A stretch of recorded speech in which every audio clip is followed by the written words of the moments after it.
그래서 단가를 제외한 실제 수요로는 물량으로 제가 확인하거든요. 3년 전 2022년 수준 딱 그 정도였어요. 그러니까 2년 빠졌던 게 겨우 돌아간 거지. 네. 이게 역대 최대 실적을 할 수 있는 수요는 절대 아니다라는 거죠.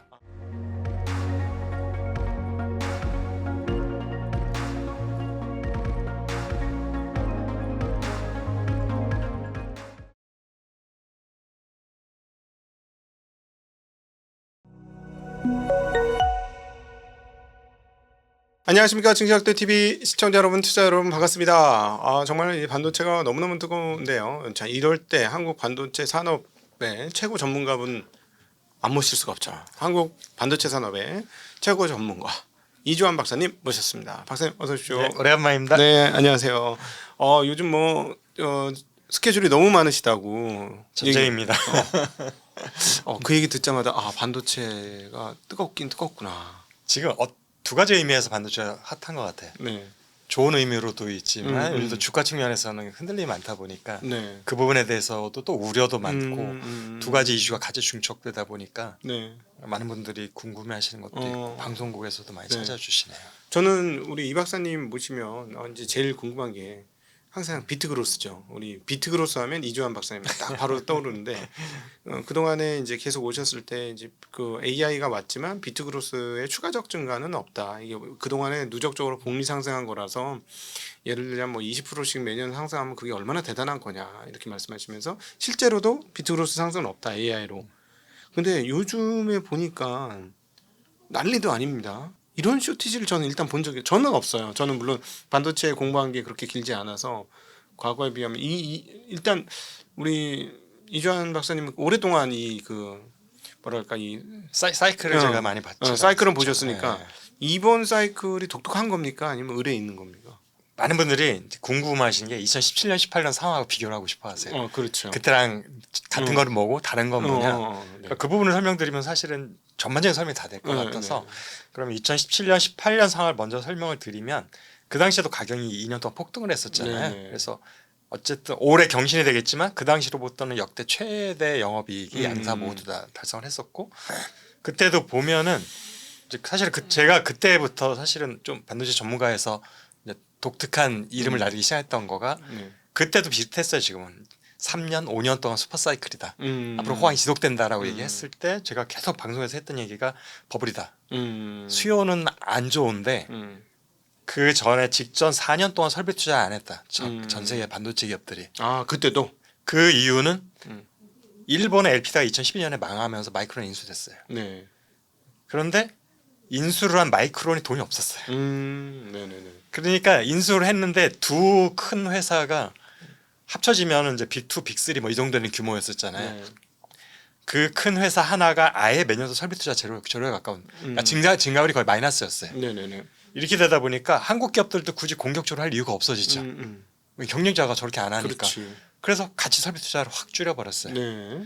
그러다 보니까 이제 반도체 시장이라는 게 거의 꾸준하게 스테디하게 수요는 증가하잖아요. 그렇죠. 그래서 비트는 계속 증가를 해요. 한 15, 20%, 랜드는 한 40%씩 증가하고 있는데 뭐 설비 투자를 몇 년도 안 해버리니까 이제 설비 투자 안 한 게 좀 시차를 두고 나타나잖아요. 공급 그렇죠, 쪽에는. 그렇죠. 그래서 한 2년 지나니까 공급 부족이 나타나기 시작했는데 그게 가장 극에 달았던 게 2017년, 18년도. 그러니까 수요는 뭐 스테디하게 비슷한 수준으로 증가를 하고 있었는데, 그러니까 수요가 엄청 좋아서 당시에 뭐 데이터 센터로 인한 생각지 못했던 수요로 해서 슈퍼 사이클이라는 언론 얘기가 굉장히 많이 나왔고, 네.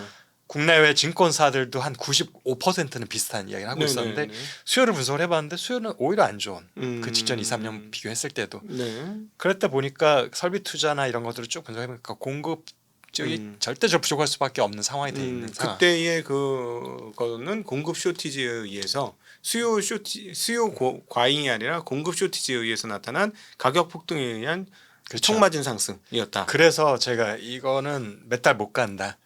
이제 공급만 재개되기 시작하면 곧바로 폭락할 수밖에 없었고 그래서 그 방송에서 그렇게 얘기하고 불과 몇 달 후에 폭락을 해버렸죠. 그리고 2년 동안 침체기가 돼 있었고 지금도 보면은 자 일단 HBM은 별개로 하고 이건 AI라는 새로운 이슈니까 따로 다루고 그럼 HBM이 사실 전체 메모리 낸드 포함해서 메모리 시장에서 차지하는 비율이 아직도 한 30% 될까 말까 해요. 그래서 많이 올라온다. 그렇죠. 10% 안 지셨으니까 1년 전에. 근데 그럼 나머지 70%가 더 많은 거잖아요. 그렇죠. 그런데 그럼 얘가 가격이 지금 계속 오르면서 실적 좋아지는 효과가 상당히 커지고 있거든요. 그렇죠. 삼성전자가 직전 분기에 실적이 굉장히 7조 원까지 나온 거는 HBM은 아직 효과 나오기 좀 전이잖아요. 그래요. 본격 납품이 아직 안 됐으니까 내년쯤 돼야 되니까 네. 결국에는 다른 메모리 제품 올라간 효과가 확 나온 네. 거고요. 네네. 그렇기 때문에 올해 4분기, 내년 1분기, 2분기에도 계속 실적이 좋을 수밖에 없다. 가격이 내년도 상승 쪽으로 지금 전망이 나오고 있어서. 네네네. 근데 그래서 제가 뭐 많은 분들이 또 똑같은 얘기를 하니까 수요가 AI 때문에 전체 수요가 촉발이 되고 있다라는 얘기를 하잖아요. 그래서 제가 우리나라는 사실은 뭐 매출을 수출 분석한 매출이 나오니까 그렇죠. 95%가 수출이니까 네. 그래서 주요 품목 메모리 비메모리 품목들의 수출을 금액으로 하면 당연히 많아지죠. 역대 최도. 왜냐하면 금액이 올라갔으니까. 그러죠. 그래서 단가를 제외한 실제 수요는 물량으로 제가 확인하거든요. 물량을 봤을 때 2025년 9월 10월 때까지 누적 네. 그 수출 물량이 3년 전 2022년 수준 딱 그 정도였어요. 그때 호황이었을 때. 2022년도가 그러니까 폭락하기 직전에 네, 네. 실적 좋았을 때 실적 좋았을 때. 그때랑 똑같은 수준. 그 얘기는 반도체 같이 꾸준히 성장해야 되는 IT 산업이 네. 3년 동안 성장을 못했다. 수요가. 네, 네, 네. 그러니까 당연히 지금은 수요가 좋은 상태가 아니라 음. 안 좋은 상태인 게 맞는 거고. 정상화된 정도 수준? 그러니까 이렇게 2년 빠졌던 게 겨우 네. 돌아간 거지. 네. 이게 역대 최대 실적을 할 수 있는 수요는 절대 아니다라는 거죠. 아 그러면 일단 먼저 지난 2년간 진짜 안 좋았구나. 정말 안 좋았어요. 이건 역대급으로 안 좋았네. 지난 2년이. 그때 사실은 이제 수요와 공급의 불일치도 일정 부분 당연히 그게 있었던 거고 네. 왜냐하면은 아까 말씀드렸던 2018년 이후에 2년 동안 침체하면서 서비스 확 줄였던 게 네네. 공급 부족으로 또 연결이 된 거죠. 그래서 2011년 12년도에 실적이 굉장히 좋았던 건데 네네네.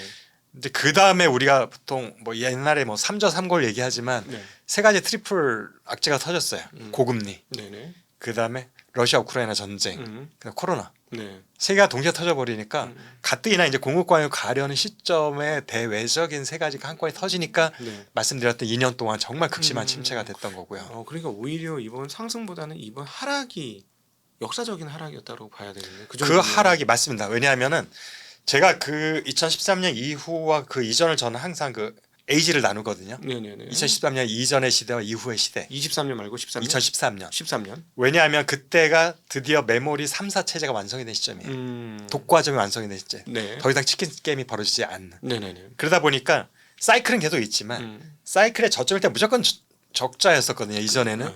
근데 일단 마이크론과 엘피다가 합병하면서 3사 체제로 되면서부터 네.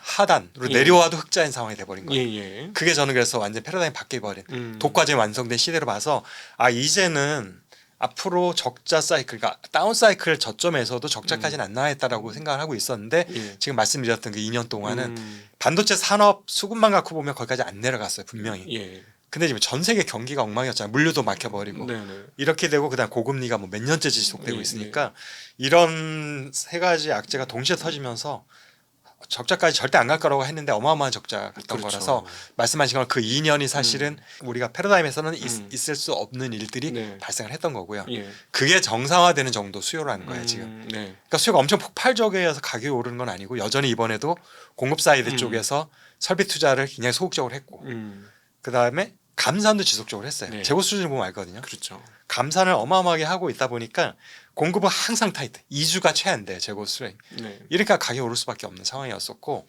자 이거는 지금 HBM을 제외한 나머지 70% 시장을 말씀드리고 그래서 가격이 오르는 거고 예. 그래서 이쪽도 역시 이거는 2017년, 18년과 똑같다. 수요가 아니라 공급 부족, 네. 공급 쇼티지에 따른 가격만 오르는 효과였다. 네. 그래서 실적은 좋아지지만 자 그러면 HBM 쪽은 사실 이거는 없었던 수요가 많이 생긴 거죠. 네. 어떻게 보면 없었던 수요를 제가 항상 3세대, 4세대 사이에 3.5라는 말씀 몇 번 드렸잖아요. 이건 웨이브, 수요 웨이브로 했을 때 왜냐하면 데이터 센터가 세 번째 웨이브인데 네. AI는 일정 부분 데이터 센터를 잠식하면서 생기는 거잖아요. 네. 결국에는 데이터 센터인데 일반 데이터 센터를 좀 비싼 칩이 들어가는 AI 데이터 센터로 전환하는 수요이기 때문에 그렇죠. 기존의 거가 100% 존재하고 새로 존재하는 수요가 아니어서 이거는 메모리 수요의 4차 웨이브는 아니다. 네. 3.5 웨이브다라고 하는데 어쨌든 3.5라는 웨이브가 플러스의 요인은 되는 거니까 네네. 근데 더 중요한 거는 마진율이 굉장히 높다라는 거죠. 어. 기존의 데이터 센터도 모든 메모리보다는 데이터 센터에 들어가는 D램이 가격이 프리미엄이 가장 셌었는데 예. HBM은 그거의 몇 배 정도의 프리미엄을 갖고 있으니까 이게 하이닉스의 지난 2년 동안 수익성을 설명할 수 있는 부분. 네. 자 그러면은 이제 현재 상황 이걸로 보면은 대충 왜 실적이 좋아지고 있고 아는데 그러면 이게 얼마나 계속 될 것이고 네. 내년에 어떻게 될 것이냐로 그냥 연결해서 말씀을 드리는 게 차라리 그래서 수요를 측면을 말씀드리면 내년이라고 해서 나머지 70%의 수요가 좋아질 이유는 없다. 네.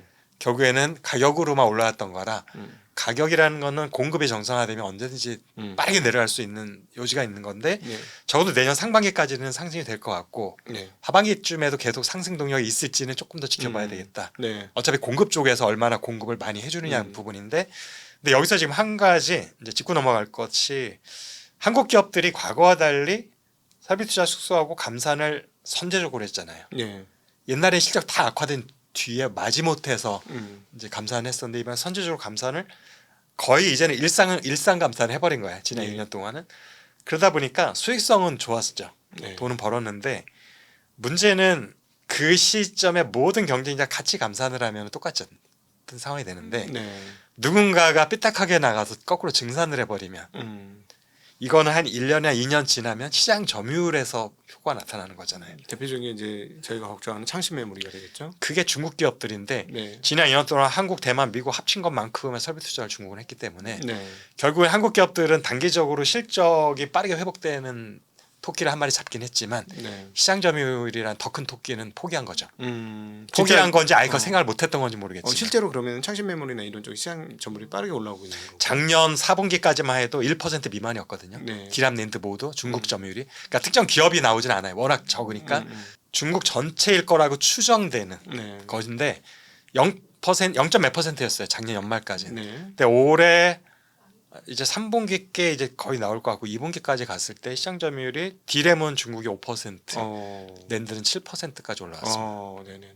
불과 9개월 사이에. 네네. 그래서 이게 아마 1년만 더 지나면 네. 우리가 설비 투자 계속 올해도 좀 소극적으로 했거든요. 네네. 그러니까 내년까지도 중국 쪽의 점유율 증가가 높아지는 게 네네. 꾸준히 될 수밖에 없어요. 그게. 그럼 중국 기업들은 지금 이 상태면은 손실 없이 제품을 만들겠네요. 수율이 많이 떨어지더라도. 지금 사실 가격이 올라왔기 때문에 네. 그게 사실은 어떻게 보면 가장 가격이 높게 상승을 했던 게 우리가 보통 범용이라고 하는 PC에 들어가는 메모리예요. 그것도 네. DDR5 아니라 DDR4. 네네. 한국 기업들은 생산 안 하는 제품. 네, 그렇지. 네, 이제는. 그러니까 네. 가장 가격이 높게 올라간 제품은 오로지 중국 기업들만 생산하니까 네. 중국 기업들이 어부지리가 돼버린 거예요. 네, 그렇죠. 그래서 이제는 원래는 수익을 포기하고 점유율 경쟁을 해오고 있었는데 수익이 나면서 점유율 네. 경쟁도 같이 한 두 마리 토끼를 잡을 수 있는 음. 여건이 본의 아니게 마련이 된 거예요. 그리고 아주 장기적인 측면으로 한번 감안을 해보면 다음 단계에서는 이거를 치킨 게임에서 이기기가 되게 어려운 체력을 가진 중국 업체가 됐다 이렇게도 해석할 수가 있겠네요. 아직은 사실 뭐 10% 미만이니까 큰 영향력이 되기 힘들지만 제가 볼 때 중국 시장 점유율이 15% 정도만 돼도 시장에 영향을 엄청 줄 수 있거든요. 네. 그러면은 사실은 치킨 게임이 다시 일어날 가능성도 완전 배제는 못하는 상황. 걔네들에 의한 치킨 게임. 그러니까 이제 뭐냐면은 중국은 사실은 망할 수가 없잖아요. 그렇죠. 왜냐하면은 정부 재정이라는 네. 무한정한 보따리가 뒤에 있기 때문에. 네. 근데 미국이나 한국은 중국같이 물론 보조금 미국도 주긴 하지만 네. 그렇게 노골적으로 할 수는 없는 상황이잖아요. 네, 그렇죠. 어쨌든 자유민주주의를 표방하는 국가들이기 네, 때문에 네. 그러다 보니까 사실은 중국 기업들은 어차피 국가적 명운을 걸고 지금 하는 거기 때문에 네. 결국에는 한국이나 미국 기업들이 굉장히 뭐 망한다까지는 아닐지 모르지만 네. 어떻게 보면은 상당히 그 뼈를 깎는 아픔을 간수해야 되는 시기가 올 수도 있는 거죠. 네. 그러니까 똑같이 역마전을 감수하면서 시장 점유율을 지켜야 되든지 네네. 아니면 시장 점유율 일정 부분을 포기하면서 음. BP를 맞추는 수준에서 가격을 네. 결정할지를 고민해야 될 시점이 음. 1, 2년 정도 지나면 올 수도 있다라는 거죠. 근데 지금 들리는 말에 의하면 최근에 장비주들이 별로 안 좋은 게 설비 증설이 이렇게까지 쇼티지면 이 가격이면 어떻게 안 할 수가 있지 했는데 물리적으로 설비 증설하기가 HBM 라인으로 상당히 그 라인을 뽑고 나니 부동산 물리적으로 공간 자체가 예, 공간 자체가 없어가지고 설비 증설을 지금 못한다. 그리고 이제 용인 클러스터 같은 경우는 2년 정도 더 걸린다. SOC가 아직 안 끝났으니까. 그러니까 이거는 2년 더 걸리고 이쪽은 이제 더 이상 공장 터가 없고 이래 버리니까 이거는 뭐야 구조적 공급 부족 아닌가? 뭐 이런 생각 막 드는데 어떻게 보십니까? 그게 어떻게 보면은 가격 유지하는 데는 유리할 수 있는데 네. 근데 좀 아까 우리도 같이 얘기 나눴지만 경쟁자는 파일을 늘려가는데 가격에 대한 효과는 같이 누리는 거잖아요. 네, 그렇죠. 근데 내가 공급을 축소해서 가격이 올린 건데 그렇죠. 얘는 공격을 늘리면서 가격이 올라간 효과를 같이 얻는 거면 그렇죠. 한국 기업들한테 절대적으로 불리한 게임인 거죠. 이게. 시간이 지날수록. 그렇죠. 네네네. 그래서 지금 그래서 장비 설비 투자 부분이 사실은 뭐 약간 뭐 애국적인 마인드로 하면 이런 발언 해서는 안 되겠지만 네. 방송에서 항상 물어보잖아요. 그럼 소부장 중에서는 어떤 전략 앞으로 어떻게 해야 되느냐. 한국계도 워낙 투자 설비를 투자 안 하니까 중국 시장에 기회가 있다고 늘 말씀드립니다. 중국 기업을 잡아버리면 빠르게 성장할 수 있고 중국은 지금도 단일 국가로서 가장 많은 설비 투자 금액을 지출하고 있고 그렇죠. 향후에도 제가 볼 때는 가장 첫 번째 금액을 차지할 것 같은데 중국의 장비 자급화율이 우리랑 비슷해요. 20% 정도밖에 안 돼요. 소재는 40이 넘지만 그러다 보니까 물론 미국 장비를 대부분 쓰긴 하겠죠. 근데 미국은 또 제약이 있잖아요. 그렇죠. 최신 제품을 만든 장비에 대해서는 일일이 허가를 받아야 되는 상황이니까 그 틈을 한국 기업들이 누릴 수 있어요. 한국 기업까지는 아직 그 제한이 없잖아요. HBM만 제재가 있지 장비에 대한 제재는 없어요. 그래서 사실은 한국 기업들이 중국 고객을 확보한다면 소부장 기업들은 지금이 오히려 기회일 수도 있다. 그러다 보니 언젠가는 시간이 한 5년 지나면 중국의 자금률이 높아질 수는 있겠지만 그 공백이 상당히 큽니다. 아직까지는. 그래서 이 시기에 우리는 소부장들은 중국 시장이 좋다. 그러면 그 사실은 저 이해가 안 되는 게 무슨 5달러 하던 게 지금 25달러로 15 지금 16기가 DDR5가 그렇게까지 가격이 올랐는데 그러면은 증설 또는 공급을 어떤 식으로든 가지고 있는 라인을 어떤 식으로든 돌려가지고 이제 물량을 뽑아내도 되잖아요. 근데 왜 아직 제대로 이 물량이 뭐 안 뽑히는 걸까요? 물량을 사실은 가동률을 일단은 되게 굉장히 타이트하게 유지하는 것 같고 그리고 설비 투자를 금액으로 봤을 때 물론 중국에 비하면 굉장히 많이 축소된 상황이긴 하지만 안 한 건 아니거든요. 금액으로 보면 굉장히 큰 건데 대부분 지금 한국 기업들의 설비 투자가 후공정 쪽으로 조금 포커스가 돼 있어요. 결국은 그건 HBM이네. HBM과 연관된 점이 많고 그다음에 어쨌든 고부 가치를 지금 칩 자체에서는 한계가 있다 보니 패키지 레벨로 조금씩 우리가 한 걸음씩 진입을 하면서 고부가치 제품을 만들겠다는 쪽으로 전략이 지금 돼 있는 것 같고 그러다 보니까 이게 칩의 개수는 크게 늘질 않아요. 후공정 쪽에 집중하다 보니까. 그런데 마진율은 높아지죠. 고부가치 제품 쪽에 하다 보니까. 그러니까 한국 기업들이 지금 전략적으로 좀 그렇게 움직이고 있는 것 같아서 이렇게 보면은 사실은 이거는 뭐 의도했던 의도하지 않았던 중국의 시장 점유율을 일정 부분 차지하는 거는 그냥 용인하겠다라고 봐야 돼. 그러니까 이거는 이렇게 적자를 내느니 그냥 일부 열어주고 간다. 그런 생각이 어느 정도 있지 않을까 생각하고 사실상 있고. 이렇게 되면 호랑이 새끼를 키우는 건데. 그래서 결국에는 이제 제가 늘 말씀드리는 게 결국에는 항상 앞서가면 되긴 하잖아요. 중국 기업들이 아직 HBM은 제대로 못 만들잖아요. 그러겠죠. 뭐 시제품은 조금 초기 모델을 만들지만 근데 시간이 지나면 HBM 만들 거잖아요. 그때쯤에 중국 기업들이 아예 못하는 다른 제품을 내놓고 그걸로 시장을 만드는 수밖에 없는 거예요. 그렇게. 그래서 HBM에서 지금 돈을 많이 벌었다 하이닉스가 이 돈을 HBM 확장 재투자에 절대 하지 마라. HBM 공급 쇼티지로 계속 가라. 그리고 이 돈은 그 다음 제품, 그 다음에 중국이 또 한동안 따라올 수 없는 제품을 빨리 선점하는 쪽에 투자를 해야 된다. 그게 설계가 됐던 인력에 대한 게 됐던 기술에 대한 거에 됐던. 그래서 저는 분명히 M&A도 필요하다고 생각이 되는 거고 사실 그런 전략을 하는 게 중국으로부터 영원히 몇 걸음 이상을 유지하면서 갈 수 있는 전략인 것 같습니다. 그래서 뭐 요즘 얘기 나오는 게 HBF, 플래시 메모리를 쌓는 거 뭐 이런 얘기도 나오긴 한데 사실은 플래시 메모리는 진짜 위험하지 않아요? 플래시 메모리는 오히려 D램보다 중국과 한국의 기술 격차가 더 좁혀져 있는 곳입니다. 심지어는 그 저희가 YMTC의 특허를 삼성전자가 일부 쓴다 그런 얘기. 하이브리드 본딩 같은 경우는 중국이 양산을 먼저 시작했거든요. 그러니까요. 그러면 그거 같은 경우는 지금 갑자기 이제 AI 데이터 센터가 본격적으로 데이터 센터로서의 그 용량을 키우면서 낸드를 정말 엄청나게 빨아들이고 있는 것 같고 거기서 또 HDD의 쇼티지로 인해서 갑자기 또 SSD 쪽으로만 빵빵 터지고 있는 것 같은데.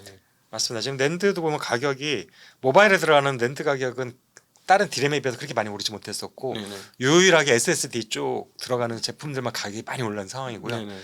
근데 지금 보면은 HBM도 그렇고 SSD도 그렇고 이게 사실은 종료 시점에 보이는 제품들이잖아요. 그냥 데이터 센터에만 들어가는 것들이거든요. 데이터 센터라는 게 지금 내년까지만 한 3년 동안 과거에 없었던 천문학적인 수치의 금액이 투자가 된 거라 그 3년 정도 하면 사실은 어느 정도 마무리 한 사이클이 끝난다고 봐야 되죠. 그리고 나면 한 3년, 짧게 3년, 길게 5년 동안 데이터 센터 쪽의 수요는 이제 빙하기가 올 수밖에 없어요. 그렇게 보십니까? 그렇죠. 네, 올 수밖에 없고 그래서 뭐 이게 앞으로 10년 동안 슈퍼사이클이라고 하는 분들은 너무 좀 과거의 실제 현실을 무시해 버리고 네네네. 하는 게 아닌가라는 생각이 들긴 하고 어차피 사이클이라는 그래요. 음. 지금도 돈이 떨어졌어요. 음. 빅테크 기업들 돈이 없어서 네네. 자금 조달할 수 있는 애 없는 애에 따라서 지금 벌써 갈리고 있잖아요. 주가에서. 네네네. 이게 내년 1년 더 할 거거든요. 그 다음에 완전 씨가 마를 거예요. 돈이.